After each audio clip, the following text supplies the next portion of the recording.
សួស្តីប្រិយមិត្តអ្នកស្ដាប់ទាំងអស់គ្នាប្រសិនបើយើងនិយាយអំពីប្រឡោមលោកប្រវត្តិសាស្ត្រសាមកុកមនុស្សភាគច្រើនច្បាស់ជាស្គាល់គួនអីដែលជាមេតបតួអង្គតំណាងឲ្យភាពស្មោះត្រង់គុណធម៌និងក្បាច់គុណដ៏ខ្លាំងពូកែគ្មានពីរតើអ្នកដឹងទេថាវីរៈបុរសដ៏អស្ចារ្យម្នាក់នេះបែរជាត្រូវបញ្ចប់ជីវិតយ៉ាងអណោចអាធមបំផុតដោយសារតែដាវរបស់សត្រូវដែលលោកធ្លាប់តែមើលស្រាលទៅវិញថ្ងៃនេះយើងនឹងជជែកកកាយនិងវិភាគស៊ីជម្រៅអំពីព្រឹត្តិការណ៍ដ៏រន្ធត់មួយគឺការបាត់បង់តំបន់យុទ្ធសាស្ត្រជីងជើនិងការស្លាប់របស់គួនអីព្រឹត្តិការណ៍នេះមិនត្រឹមតែជាការបាត់បង់មនុស្សម្នាក់នោះទេប៉ុន្តែវាគឺជាដុំគ្រោះដំបូងដែលបង្កើតជាបាតុភូតដួលរលំដូចបំផ្លាញមហិច្ឆតារបស់លាវប៉ៃទាំងស្រុងតើមានរឿងរ៉ាវអ្វីកើតឡើងនៅពីក្រោយខ្នងតើវាជាកំហុសរបស់គួនអីផ្ទាល់ឬជាល្បិចកលដ៏សាហាវរបស់សត្រូវតោះទៅតាមដានជាមួយគ្នានៅក្នុងវីដេអូមួយនេះផ្នែកទី1មូលហេតុចម្បងនៅពីក្រោយភាពរឹងមាំគឺចំណុចខ្សោយដ៏ធំធេងប្រិមិត្តទាំងឡាយមុននឹងឈានដល់ការស្លាប់របស់គួនអីយើងត្រូវមើលពីបុគ្គលិកលក្ខណៈរបស់លោកជាមុនសិននៅក្នុងសាមកុកគួនអីត្រូវបានគេលើកដំកើងជាទេវតានៃសង្គ្រាមប៉ុន្តែមនុស្សយើងគ្មានអ្នកណាឥតខ្ចោះនោះទេចំណុចខ្សោយដ៏ធំបំផុតរបស់គួនអីគឺមោទនភាពខ្លាំងអំនួតខ្ពស់និងការមើលស្រាលសត្រូវរឿងរ៉ាវដំបូងដែលជាដើមចមនៃចំនួនគឺការបដិសេធចំណងការទូតជាមួយនគរនៅពេលដែលស៊ុនឈៀនចាត់អ្នកនាំសារមកស្ដីដណ្ដឹងកូនស្រីរបស់គួនអីឲ្យរៀបការជាមួយកូនប្រុសរបស់ខ្លួនដើម្បីពង្រឹងសម្ព័ន្ធភាពរវាងនគរទាំងពីរជំនួសឲ្យការបដិសេធដោយពាក្យសម្ដីទន់ភ្លន់គួនអីបែរជាស្រែកកំហកទាំងអំនួតថាកូនស្រីខ្លាមិនអាចរៀបការជាមួយកូនឆ្កែបានទេពាក្យសម្ដីមួយឃ្លានេះមិនត្រឹមតែជេរប្រមាថដល់កូនប្រុសស៊ុនឈៀនទេប៉ុន្តែវាជាការដុតកំហឹងស៊ុនឈៀនឲ្យឡើងដល់កំពូលនិងសម្រេចចិត្តបោះបង់សម្ព័ន្ធភាពរងចាំតែឱកាសសងសឹករឿងទី2គឺការចាញ់ល្បិចកលក្មេងជំនាន់ក្រោយនៅពេលដែលនគរវូផ្លាស់ប្ដូរមេតបកំពូលដោយតែងតាំងយុវជនម្នាក់ឈ្មោះលីវស៊ុនឲ្យឡើងកាន់តំណែងគួនអីបានសើចចំអកថានគរវូអស់មនុស្សប្រើហើយបានជាយកក្មេងមិនដឹងអីមកធ្វើជាមេតបលីវស៊ុនដឹងពីចំណុចខ្សោយនេះក៏បានសរសេរសម្បត្តិលើកជើងបន្ទាបខ្លួននិងសម្ដែងការគោរពកោតសរសើរគួនអីយ៉ាងខ្លាំងគួនអីចាញ់ល្បិចនេះទាំងស្រុងលោកគិតថាវូមិនហ៊ានធ្វើអីខ្លួនទេក៏ដកទ័ពការពារស្ទើរតែទាំងអស់នៅជីងជើយកទៅវាយលុកក្រុងហ្វាន់ឈិនរបស់ឆាវនេះហើយជាការបើកទ្វារផ្ទះឲ្យចោលចូលផ្នែកទី2អន្ទាក់មរណៈនិងការក្បត់ផ្ទៃក្នុងនៅពេលដែលគួនអីកំពុងតែជាប់ដៃធ្វើសង្គ្រាមយ៉ាងខ្លាំងក្លានៅសមរភូមិមុខមេតបដ៏ឆ្លាតវៃរបស់ឆាវគឺស៊ឺម៉ាអីបានប្រើល្បិចខ្ចីដៃសម្លាប់ស៊ឺម៉ាអុយបានណែនាំឆាវឲ្យផ្ញើសម្បត្តិទៅស៊ុនឈៀនដោយសន្យាថានឹងកាត់ទឹកដីជីងជើឲ្យទៅនគរវូឲ្យតែនគរវូព្រមលឹបពវៀងឆ្មក់ពីក្រោយខ្នងគួនអីស៊ុនឈៀនដែលមានកំហឹងស្រាប់ក៏យល់ព្រមភ្លាមប៉ុន្តែអ្វីដែលគួរឲ្យសោកស្ដាយបំផុតមិនមែនជាការវាយលុករបស់សត្រូវខាងក្រៅទេគឺការក្បត់ពីផ្ទៃក្នុង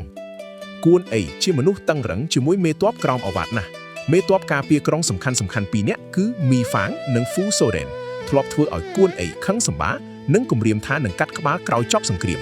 ដោយសារតែក្តីបារម្ភពីសុវត្ថិភាពនិងមានគំនុំស្រាប់ពេលដែលទ័ពនគរវូមកដល់អ្នកទាំងពីរបានបើកទ្វារក្រុងចុះចាញ់យ៉ាងងាយស្រួល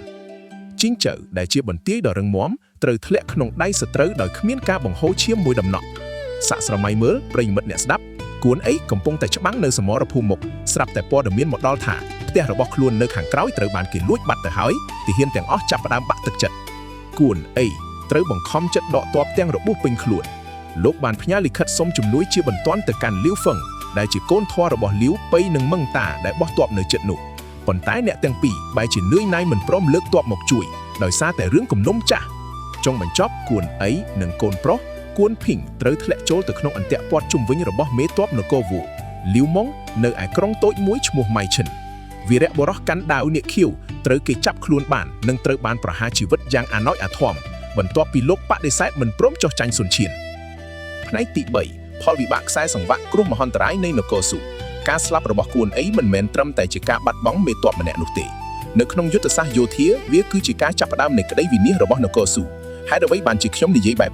ទី1ការបែកបាក់យុទ្ធសាស្ត្រឡុងចុងរបស់ខុងមីងផែនការមេរបស់ទីប្រឹក្សាជូហ្គើឡាំងគឺត្រូវរក្សាជីងជើនិងសេជួនឲ្យបានរួចវាយលុកនគរវៃពីរច្រកព្រមគ្នាដើម្បីយកជ័យជំនះការបាត់បង់ជីងជើមានន័យថានគរស៊ូត្រូវបានកាត់ផ្ដាច់ផ្លូវវាយលុកពីភាគខាងកើតហើយត្រូវបង្ខំចិត្តវាយចេញពីផ្លូវភ្នំដ៏លំបាកនៅភាគខាងជើងវិញដែលនេះជាមូលហេតុធ្វើឲ្យការបេសកកម្មភាគខាងជើងទាំង6លើករបស់ខុងមីងជួបតែភាពបរាជ័យទី2មរណភាពរបស់ចាងហ្វៃនៅពេលដឹងថាបងធំស្លាប់ចាងហ្វៃសោកសៅនិងខឹងសម្បារហូតបាត់បង់ម្ចាស់ការ លោកបានវាយដំធ្វើបាបទាហានក្រោមអាវ៉ាត់យ៉ាងធ្ងន់ធ្ងររហូតត្រូវមេទ័ពក្បត់2នាក់លបសម្លាប់ក្នុងបន្ទប់គេងទាំងកណ្ដាលអាត្រៀតរួចកាត់ក្បាលរត់ទៅភក្តីនឹងនគរវោទី3សង្គ្រាមអេលីងនិងមរណភាពរបស់លាវប៉ៃក្តីឈឺចាប់នៃការបាត់បង់ប្អូនធរទាំងពីរបានធ្វើឲ្យលាវប៉ៃងងឹតមុខលែងស្ដាប់ការខាត់ខាំងរបស់ខុងមីងនិងមេទ័ពដទៃទៀតលោកបានលើកទ័ពធំរាប់សែននាក់ទៅវាយនគរវូដើម្បីសងសឹកផ្ទាល់ខ្លួនលទ្ធផលគឺត្រូវមេទ័ពវ័យក្មេងលាវស៊ុនដុតកំទេចទ័ពស៊ូខ្ទេចខ្ទីនៅក្នុងសមរភូមិអុយលាវប៉ៃរត់រួចទាំងភាពអាម៉ាស់ធ្លាក់ខ្លួនឈឺនិងស្លាប់នៅក្រុងប៉ៃទីទាំងក្តីខកបំណងផ្នែកទី4សេចក្តីសន្និដ្ឋាននិងមេរៀនប្រវត្តិសាស្ត្រប្រិយមិត្តអ្នកស្ដាប់ទាំងអស់គ្នាសោកនាដកម្មរបស់គួនអេនៅជីងជើផ្ដល់នៅមេរៀនប្រវត្តិសាស្ត្រដ៏មានតម្លៃបំផុតមួយ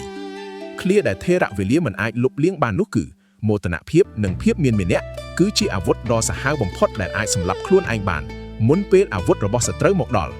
គួនអីជាវីរៈបុរសដ៏ខ្លាំងពូកែខាងក្បាច់គុណប៉ុន្តែលោកខ្វះទស្សនវិស័យខាងនយោបាយនិងការទូតការមើលស្រាលសត្រូវនិងការមិនផ្ដល់តម្លៃដល់សម្ព័ន្ធមិត្តបានប្រែក្លាយស្ថានភាពពីឈ្នះទៅជាចាញ់ទាំងស្រុង